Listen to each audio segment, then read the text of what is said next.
Hey, what's up? It's good to see you. So I don't know if you're aware of this, but you can actually use guitar pedals and processors and multi-effects, pretty much everything, like with your amp sims. So rather than just having like a NUX Trident into the audio interface or what have you, or connected to your computer.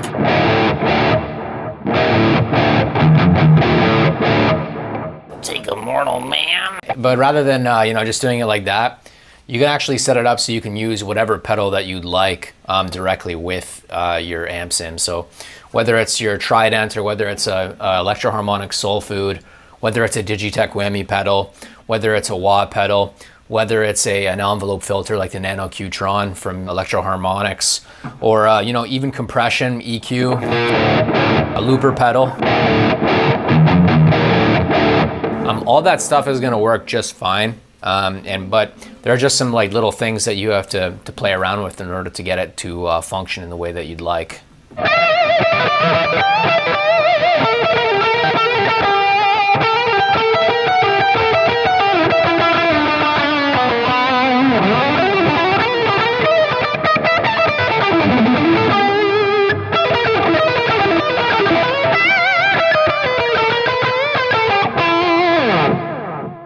So these days I'm more likely to use my NUX Trident or to use my amp and pedals mic'd up with the Shure SM57. But if I do want to use my pedals, say for example with like a GarageBand amp simulator, which I'll show you in a second, I can use either my pedals or I can use just the pedals within the NUX Trident as a way to give effects to the amp sim that's right inside GarageBand.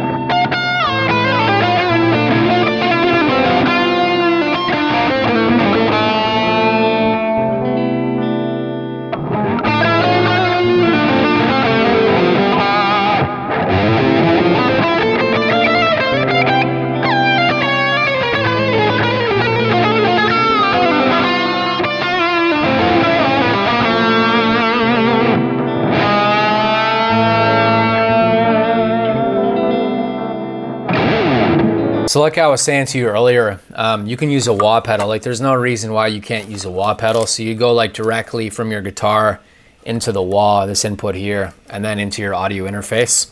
Now, there are some situations whereby you might not be able to get like a strong enough signal, and there's a couple ways of dealing with that. The first way I would recommend would be to actually put like a drive pedal or some other pedal like that. I think drive is best.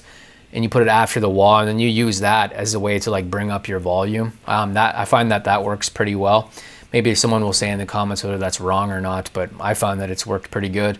Another way of dealing with the problem is that you could actually use the gain. You could turn the audio interface gain up, but I prefer to keep my gain like the same all the time, because I find the more I increase the gain on the audio interface, the more problems I run into. If I turn my audio interface gain up to around halfway, I find that what that will do is it'll actually bring in like radio sounds. So like I'll be able to hear like AM radio through my guitar pedals and through my other equipment. So obviously that's no good. So for that reason, I prefer just to use like a gain pedal after. I find that that's the best way of going about it.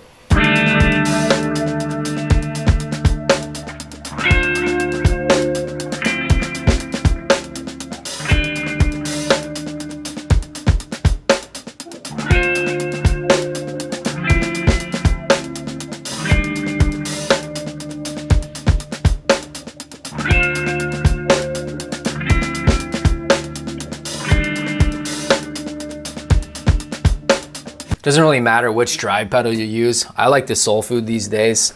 If you've watched my other videos, you know that this is my favorite drive pedal currently. I love the JHS Morning Glory too, but the soul food is my current go-to. It just has this like crunchy rumbliness to it, which I really enjoy. By the way, if you're looking for something to practice, get my fretboard memorization cheat sheet from travelingguitarist.com/fretboard cheat sheet. What it is it's all the triads, the major and minor triads in every single key. Through the octave mapping technique and through a couple other techniques, you can actually just learn to memorize not only the notes of the fretboard, but you can also learn how to improvise in a bunch of different keys by understanding the the foundation of harmony, which is the triads, right? The foundation of chords. You can also sign up to my forum at forum.travelingguitarist.com. There you can chat with people about guitar and music and whatever else you'd like. But I think it's worth noting. It's worth noting that you can combine your pedals with various pedals in your guitar amp simulators as well. As a matter of fact, there's no reason you can't also combine the soul food or whatever drive pedal you have with drive pedals right in your DAW. For instance, in what I'm going to show you in a minute, that's what I did. I combined the soul food along with the drive inside the Blue Cat Audio Axiom, and I found that the result was that it sounded pretty cool.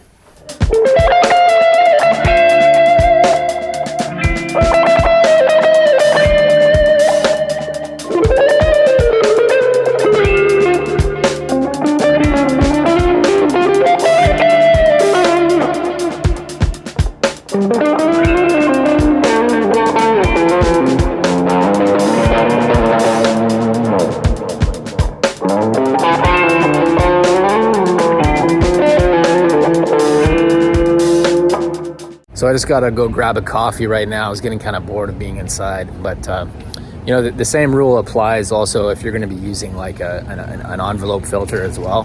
So if in my case, I'm gonna use the Nano Qtron from Electro Harmonics, the one that I mentioned earlier. But yeah, it sounds pretty cool with some of the effects that you'll find in an amp sim too.